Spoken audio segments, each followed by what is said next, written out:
left-handed shooting session for quite a few months. Now in that video I was shooting Slavic release. Now it's the first time I've used Slavic release shooting left-handed, and it was okay.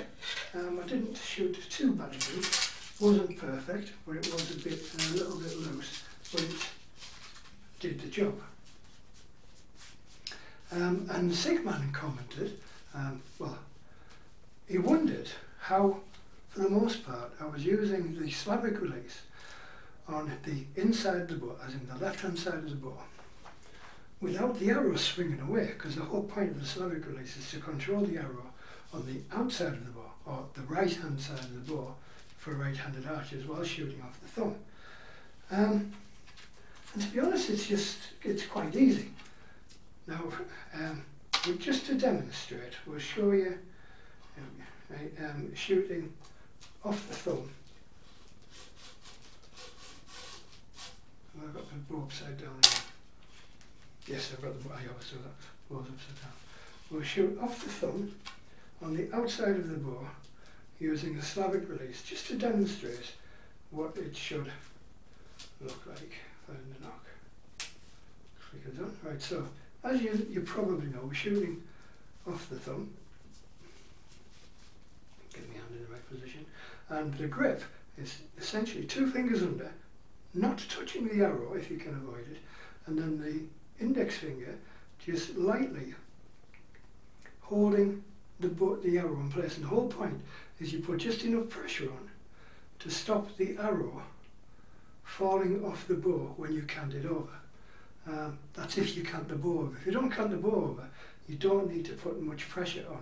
Now I've done a video earlier on in the channel about, which it's more detailed about how to do the Slavic release, but just to demonstrate.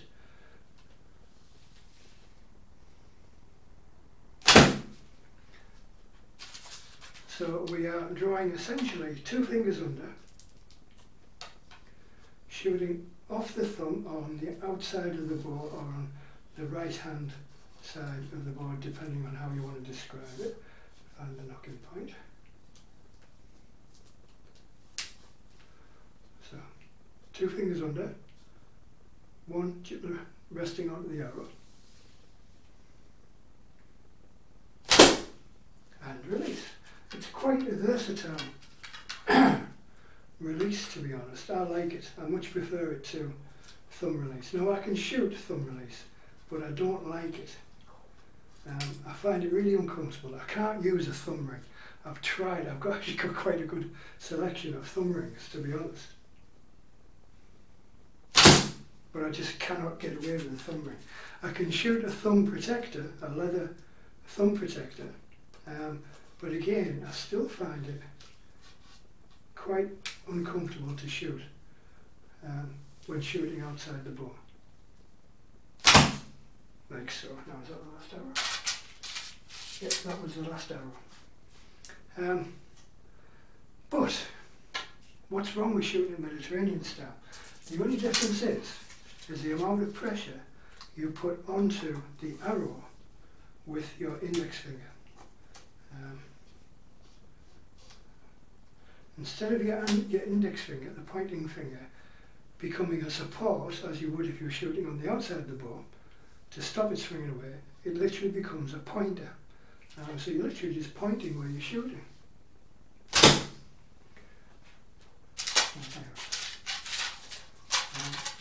Having said that, when I'm not paying attention, when I'm not concentrating, if you watch that left-handed video, you'll notice that the last arrow in the set actually swings away from the bow, just like it would using the wrong grip anyway.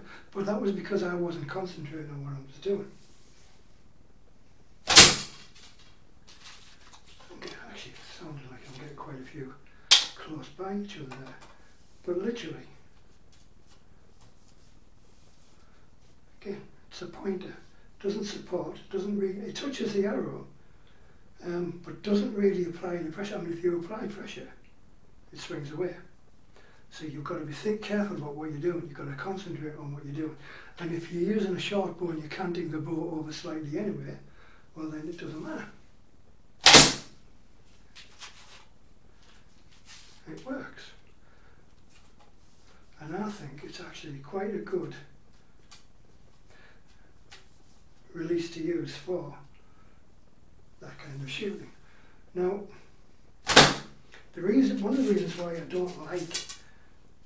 why I like to use this for short bows is because it's about the best string grip release, apart from the thumb release, for short bows.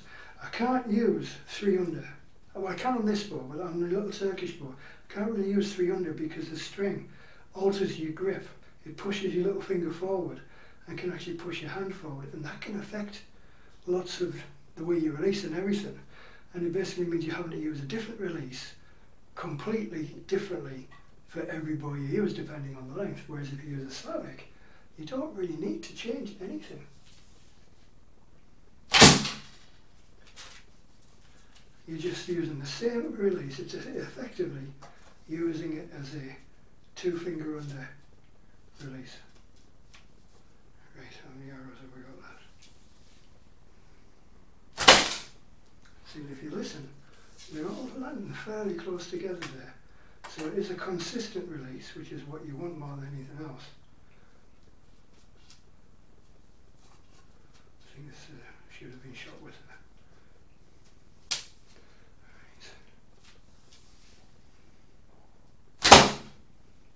Right, so that's the lot. Right, I think I'll give you a little treat, and I'll actually bring these over and you can have a look.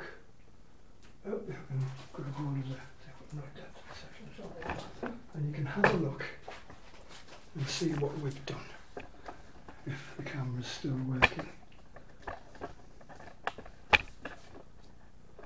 Now, I've no idea what the grouping's like, but we shall.